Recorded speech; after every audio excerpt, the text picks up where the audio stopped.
The next evolution of that, really, in my mind, from a business aspect, is taking Earth out of the equation. So, as you know, you have to create these economies of scale. And truly, when you can manufacture things in space, when you can refuel in space, when you can service things in space and not have to rely on this trip on a rocket to get things up and up, you're truly going to open the aperture for all of these ideas.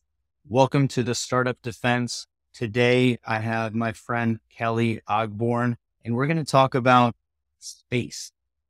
Kelly, right before we recorded, we were saying, how does commercial space tie in with everything else? And can't wait to get into this with you because how does it not? This is so exciting. Before we dive in and we talk about innovation and literally taking things to the moon, I want you to share your story. Who are you and what you're passionate about with our audience? Thank you for having me on, and it's nice to be with everyone. As Callie mentioned, I'm Kelly Kiedis Ogborn, and I am a tech commercialization expert and space commerce strategist. And I will explain what all those means because those are very high level talking points. But I have been in the high risk, high reward innovation R&D game for probably about 16 years.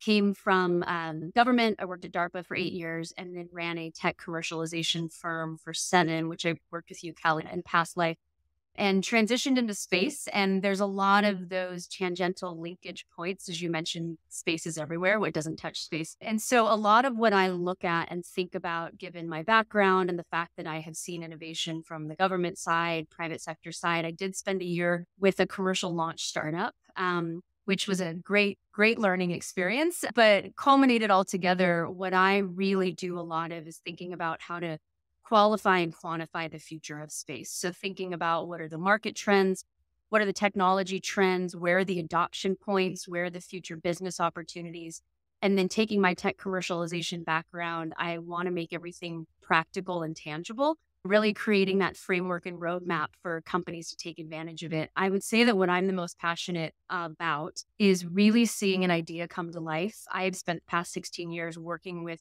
engineers and startups and, brilliant people that sometimes do not see the forest for the trees, being able to drive forward what their innovation main intention was, but see these tangential or adjacent markets that it fits into and how they can actually penetrate those for growth. I love seeing something come from nothing and making sense from chaos. And so with space and the future of space, a lot of it is tangible, but a lot of it is speculative. And so it's a really creative exercise every day. We've always shared that affinity for turning an idea into a product or an opportunity. And where I've always admired what you do, one, you're incredibly articulate, but you interface really well with highly technical people and then link them with the actual opportunity. There is an unbelievable untapped market. And I'm speaking at a couple local universities coming up about tech transfer and commercialization. People don't realize that there is an incalculable ocean of uncommercialized research and intellectual property sitting at your local universities. Never mind USPTO. There's brilliant people that they just want funding for their research and they're disconnected from application, and people like yourself can act as that conduit and really bring new technology to life. I appreciate that. You're absolutely right. And one thing, especially moving into the space domain, that a lot of people don't realize is beyond the technology and the IP that sits at universities and some of these other entities, NASA also has their tech transfer office. So every single NASA facility has a tech transfer department that has IP that's specifically been developed there that literally entrepreneurs and companies can come and take and commercialize. And so what I do now in my day job is partially pushing out what is out there in space, but it's also making people understand that if you don't necessarily want to build a technology from scratch, you can leverage the IP and the applications that space investment has already created to create a product or service. Because one of the biggest problems that I see with people that want to enter space is they either feel like they need to reinvent the wheel, or they think that they need to be a rocket scientist or a satellite operator, which is not true. And I hope we get into that about all these space adjacent markets. But also, in order to achieve our collective wish for the future, it really does take the totality of society. It is going to require every background, every skill set, every interest. And for some people who are truly business minded, if they don't have the technical chops, they can literally take IP off the shelf, see a new opportunity, pivot that technology and have a budding product. You've been a mentor with FedTech, correct? Yes. And so FedTech does this fairly well, is reaching into, say, DoD labs Yeah. and other government entities where this intellectual property is being created.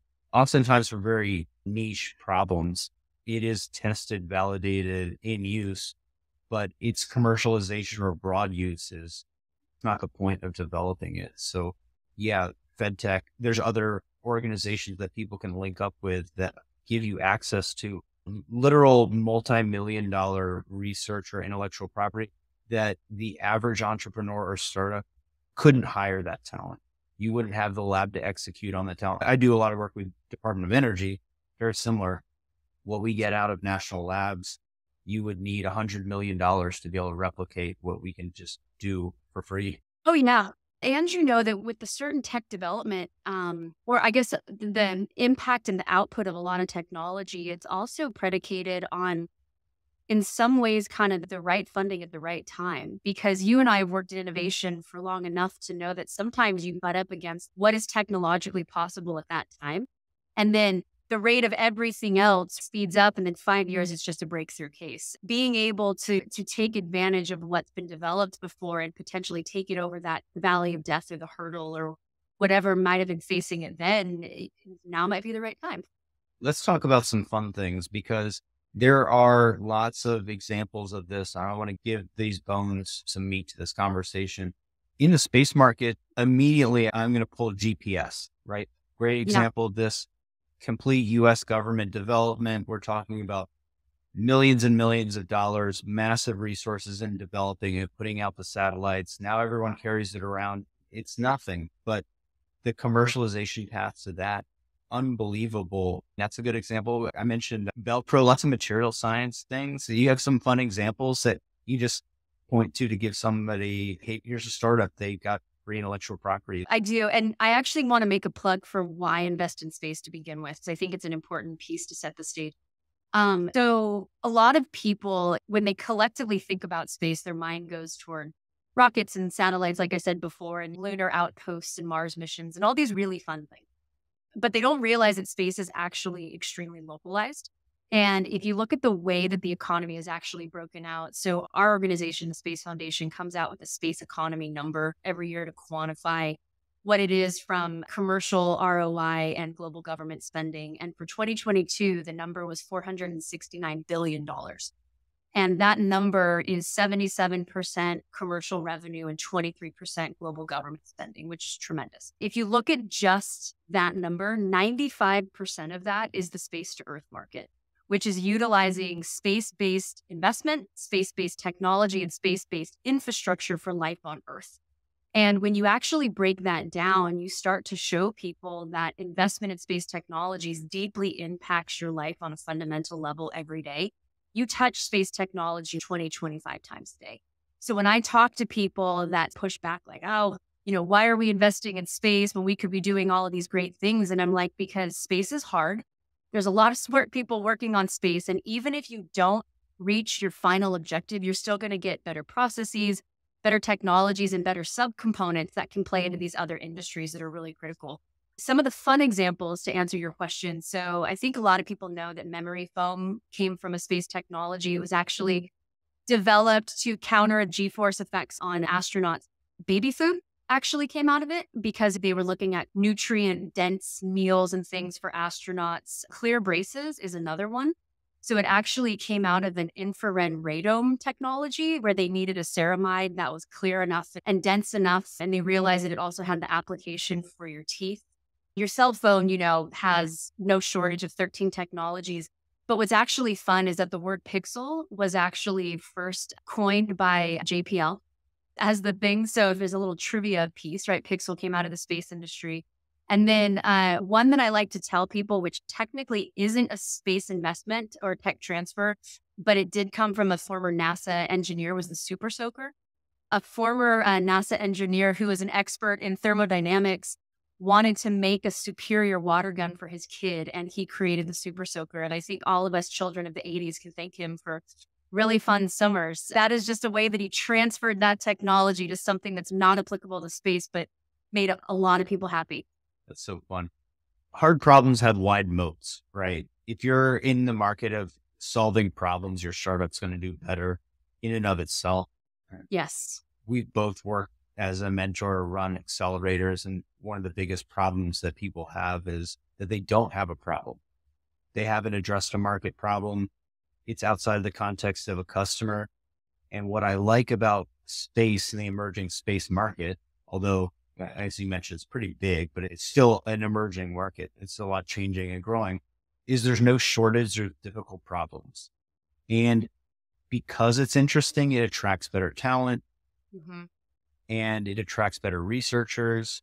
But if I'm a small company, I'm going to solve the hardest problem that I can afford to solve because, and this is why I like physical products, is that there's a huge moat behind me. Every time we develop something, someone has to replicate a lot of hard work, a lot of innovation, a lot of blood, sweat, and tears to even copy what we did 6 months ago.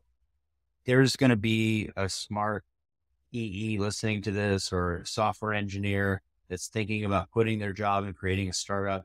I implore you to go look at a difficult, interesting space because the funding is going to be where the hard problems are. The customers are going to be there. Through working with people like yourself, you actually have access to top level customers that you can have a normal conversation with. Yeah. And I agree with you, especially when you talk about the emerging ecosystem and the emerging markets, because we are at this point now with space where there are things that are. So, you talked about a lot of the infrastructure. You talked about GPS and broadband telecommunication, a lot of stuff that really makes up space, a lot of the research being done on the International Space Station.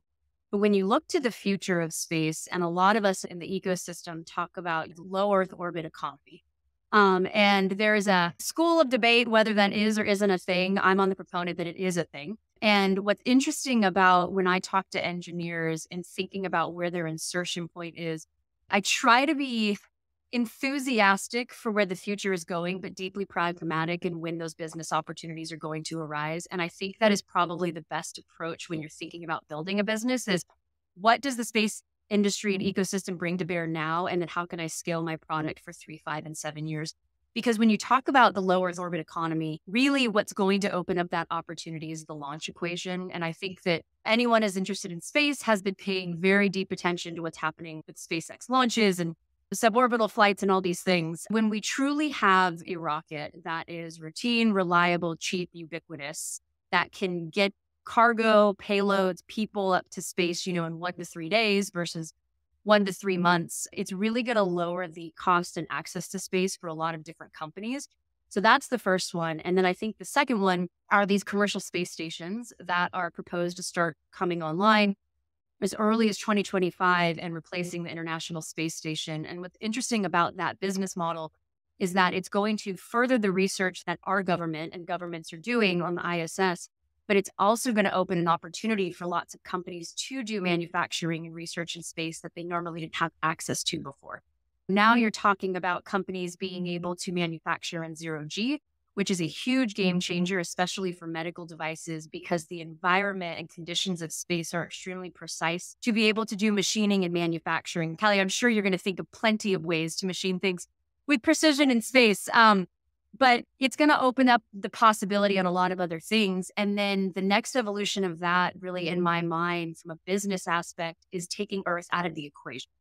So as you know, you have to create these economies of scale. And truly, when you can manufacture things in space, when you can refuel in space, when you can service things in space and not have to rely on this trip on a rocket to get things up and up, you're truly going to open the aperture for all of these ideas.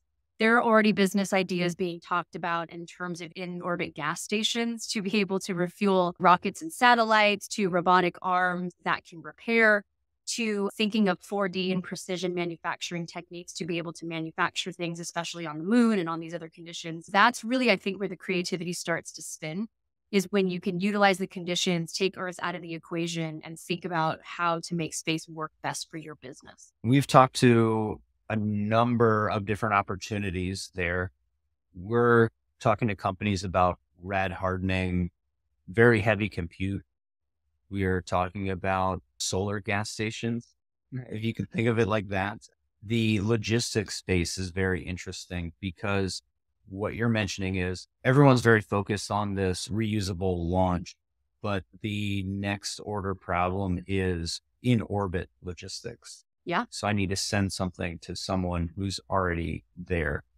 And there's so many opportunities here. If somebody's listening and you love 3D printing or additive manufacturing, we call it, there is a whole another generation of additive manufacturing that's being tested right now in the space economy, or the space economy on Earth, but then in situ, so in space. And that's going to require new 3D software, new design software, new machines, new ways that it will deliver power. Every opportunity opens up 10 more problems. And this is, to me, this is kind of like the first time someone built a submarine. They realize that everything that goes on a submarine needs to be a submarine version or an airplane.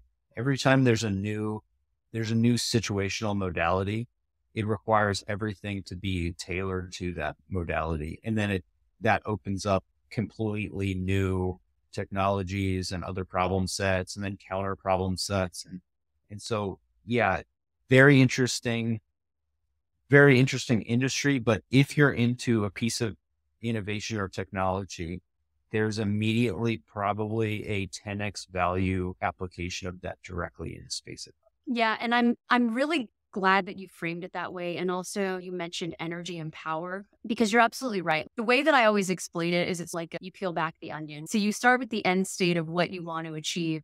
And then you realize there are all these subcomponents, sub-industries, sub-considerations that need to take place. And one of the ways that I always explain it to people is that our minds go toward the end state when it comes to space. And so we think about how we want to have these lunar outposts and these Mars outposts and this thriving ecosystem, but we don't know how to power things in space yet. So we take certain basic fundamental technological things for granted, which I have no doubt that we will figure out. It's just that our minds are jumping ahead to, okay, we're going to go asteroid mine. And I'm like, great, but we need to then solve the rocket reentry problem, because a lot of what mostly is going to be mined on asteroids is precious materials like water and others. But there's also a ton of platinum on these too, right? From a capitalistic stance, people want to be able to mine platinum, but these asteroids are also really rich for kind of core ingredients for sustaining life and taking Earth out of the equation, like I mentioned before. But reentry is an issue. And then you think about powering. You talked about energy, but there's a whole school of debate about what's the best way to power things. Is it nuclear, right? Is it solar? Is it a combo of both? Because that's what's necessary to sustain a lot of these fundamental technologies that we need to be the building block, but we need to start here. And we need to think about, okay, if my technology is going to thrive, are there these subcomponents that need to happen first, or that I need to connect with, or that I need to integrate into my product? Because what's fun about the future is that while space is competitive, right? It's going to be a new marketplace, but it also does have to be collaborative. And it's going to have to be integrative of different technologies and capabilities, and also a lot of different nations and objectives to be able to build it how we want to build it. What's a good ways if I buy into our conversation and I want to go out tomorrow, next week, and I want to get involved? I want to stop spinning my wheels about what my startup should do, or competing on cost, or searching around for a problem. How do I get involved in the space economy? Where's the place to start learning about this and making connections? Yeah. So plug for what I do now. I'm with the Space Foundation, and I'm the Vice President of Space Commerce and Entrepreneurship. A year ago, I launched Space Commerce Institute to focus on that exact problem set. So it's helping startups, individuals, high growth companies that may have an existing product that want to pivot into space. And then we do a lot of work with emerging space nations, but it's figuring out where their insertion point into space is. So we have on-demand workshops that talk through a lot of these problems, like, Space Economy 101. So what it is, how do I think about it? How do I start creating a framework? What is space adjacency? How do these industries play into it? We do consulting. We do a lot of other things, because while there is general information that we can impart, no path is one size fits all. I mean, it's true for all innovation and R&D. In some ways, it's a choose your own adventure, because I want to make sure that people are getting the right resources at the right time. and the right advice, because I am a very practical person. And if I look at their tech and I'm like, people might be hyping you up, but it might not be relevant in space for 5 years. But this is how you create your framework. This is how you create your pathway to at least begin priming the pump. Because you and I have talked a lot about in commercialization, people sometimes start too late. They let perfect be the enemy of good oftentimes, and they need to start getting people to understand what it is they're doing, when it'll be relevant to get those stakeholders ready. It's the same for space. It's understanding when that opportunity will arise, but how you do it correctly. Are you going to go after a government grant and potentially become a supplier to the government? Do you want to partner with a large prime? Do you want to be completely VC funded, but figure out how to integrate with other technologies? There's a lot of different paths to do it, but it's doing it right and understanding what it is you're shooting for, I think, is the biggest piece, because people will just see the 1 trillion plus by 2040 tagline and say, well, I want a piece of that, but that's not a strategy. That's just, right? Like hope isn't a strategy, I think, is the way to say it. So it's finding out where your technology fits, when it will fit, and then creating that pathway. And that's a lot of what we do. It reminds me of what we do in dual use, right? Taking commercial tech and then finding a home for it in the IC or DOT, so into the federal market, because we have to translate that language of what it does into the operational set or the problem set that we experience in the different market. Also, it's a completely different sales strategy, sales cycle. The way contracting works is absolutely fundamentally different. Very difficult to do both things. But I see space as being almost a third market now, because it is, by its inception, has been a commercial, it's a public-private hybrid. Okay. And so there's room to be either, but you need to be a hybrid. And I think that in and of itself is difficult for technologists and innovators. In my opinion, the best thing to do is to just go and have a conversation, be a part of the conversation, and get in front of people and understand what people are doing, how they're doing it now, how they perceive the problem to be. I'm at a trade show right now, and we're at Soft Week, Special Forces show. Great show, but for me, it's as much customer discovery and being part of the conversation as it is about selling something. I know that I could spend all year building something and it would just be I would have built precisely what no one wants. You're absolutely right. I mean, you have to start with understanding what the state of the art is now, but then I will always say that you also need to know what the art of the possible is. And a lot of that with space and kind of with any ecosystem, right? A lot of companies are really focused on execution now, as they should be, because they have contracts, they have investors, they have stakeholders, they have all these things. But if you're looking truly for the future, there's a bit of forecasting in terms of what are the risks, what are the opportunities, what are the pitfalls, and how do you then prime the pump for that? And so for a lot of these younger, I'm going to say younger companies in space, they don't have to be a young company. I've worked with plenty of mature companies in other industries that pivot into it. But when you're going after any new business line, it's really understanding the landscape of who can buy, when they can buy, what do they want to buy? What do you want to build? And when is it going to be relevant? I like how you talked about the duality of stakeholders, the government and the private sector, because there is this conversation within space right now with some young companies that come in and they're like, I don't want to be a government supplier. I just purely want to exist in the commercial sector. And I always have to remind them that while that may be true, the government is still a validator and the government will be a regulator in some capacity. Anything that launches into space is regulated by the government. I say, good luck. Right. And so I'm like, you can't completely discount, to your point, that stakeholder sales strategy, because the way you engage the government is very different than the way you engage the private sector.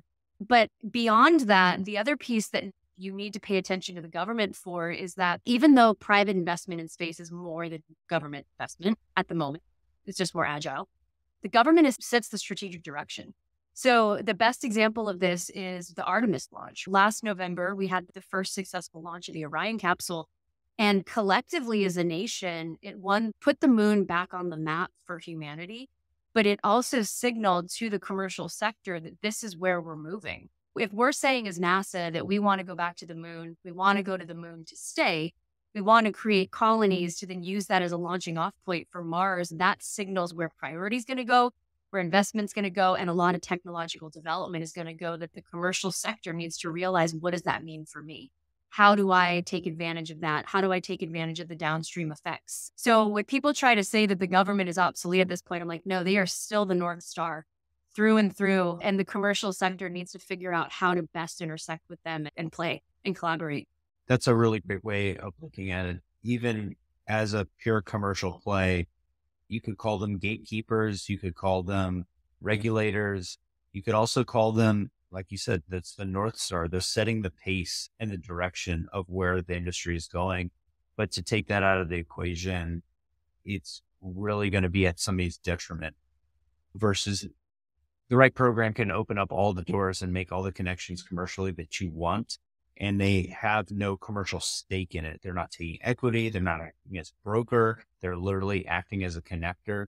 So to take that off of your table as a strategy is not a wise move, but also just makes things more difficult. I like the way that you explained that, but I'm very bullish on space economy right now. Can you give us some parting thoughts? What inspires you about the industry? We see all the projections. We see the X billion, the trillion, but besides the opportunity, because I think that's fleeting, what really inspires you and what can inspire our audience to move forward and explore this? That's a great way to frame it. I will say that the good thing about the space industry is that we do not have an optics problem, meaning space, no one's going to say that space isn't cool. I don't think there's anybody on the planet that would say that space isn't cool. It's just how you orient yourself with space. And so being in this industry every day is inspiring, because what you are trying to push the boundaries of, literally push the boundaries of impossible, is a great creative thought exercise. And there's a lot of really smart, really passionate, really driven people in it. So it's a very fun place to interact, because you're not going to meet many people that don't like their job. If anything, people are trying to figure out how to evolve their job and push the wall way further to expand their capabilities. It's a fun day in and out. I will say that what inspires me, so beyond the opportunity and beyond the projections, I like to be, like I said, I'm very pragmatic and very much rooted in what's happening now. And I think what's so fun about space and what's so different about this moment in space is that we are shifting eras of what we are in right now. You can think about the modern space industry really grew out of this Apollo era. And it was an era that was driven by national space posturing, and scientific exploration and technological advancement really came secondary to proving that you could go to space. A lot of the past decades were really built from vertical integration. It was a national directive, national technologies driven down, and it was all the commercial companies lined up. We're now moving into this era of Artemis. And in order to achieve what we need, as I mentioned before, it has to be collaborative and it has to be competitive. And governments are realizing that they can utilize the brain trust of the commercial sector to achieve these technological progressions that we need. And so I think it opens the aperture for a lot more to join us in the space ecosystem. And one of the things that I preach every day is that there is a place for everyone in space. I don't want anybody to self-select out. I think the industry of old, people self-selected out because they didn't see themselves represented. They didn't see their interests represented because optically, again, it was rockets and satellites and all these things. But as we now look for lunar outposts and, the need for space food and advances in artificial intelligence to have human connectivity back at home, it now takes into totality all of these interests and industries and skill sets that are going to be critical to building the future. And I, on a daily basis, see really inventive, interesting companies that are fundamentally changing the landscape. And they're changing the landscape in terms of what we collectively believe can happen, but also the ways that people need and do business. There are all these agile companies that want to take a piece of the pie, and they're really changing how the government does business with them, how they do business with each other, how large primes need to think about their subcontractors. And so it's really in this wild, wild west movement, which is fun to see, because I think that the big boys and the big players in the space game are going to look very different in 8 years. And that's a very short time frame, if you think about it. That's what inspires me and that's what excites me, because I think more people are selecting in, they're saying yes, and then they're just figuring out how to build the future with us. Love that. Here's my soft sell is hard opportunities result in gratitude. I've had the pleasure of working with people that worked at Lockheed at Skunk Works on the SR-71, that have worked at NASA during some of the really fantastic eras. Those people took those stories and those experiences with them when I met them in their 70s, 80s, 90s. They took them for the rest of their life. They were a badge of accomplishment that out of the 7 billion people on earth, 3 people had very rare experiences, and they contributed to something that 1,000 years from now will have relevant. And so that's what I see in this is that if you want to work on hard problems where at the end of your career, you can look back at it and you wrote your legend, and you want to have gratitude that you worked on something special and unique and powerful, you're not going to get that by building the next Facebook. You're not going to like it. Nobody likes Facebook now. You're not going to like that in 5 years or 10 years. If you work on space, if you work on these new technologies, you'll be contributing to something that is pushing human civilization forward. And I think you'll be happy with it in 30 years when you retire. Oh, no, absolutely. And the beautiful thing about evolving ecosystems is that they're evolving. We are currently building the future collectively together. And so people have a tremendous opportunity to make an impact and shape it because we're just figuring this out together. Kelly, it was great catching up with you. We're both really busy, so I really appreciate the time. And thank you for spending the time with me and with the audience, Startup Defense. And I hope we can catch up in real life soon. Thanks for being on the show. Yeah, thank you for having me. It was nice to talk to everyone.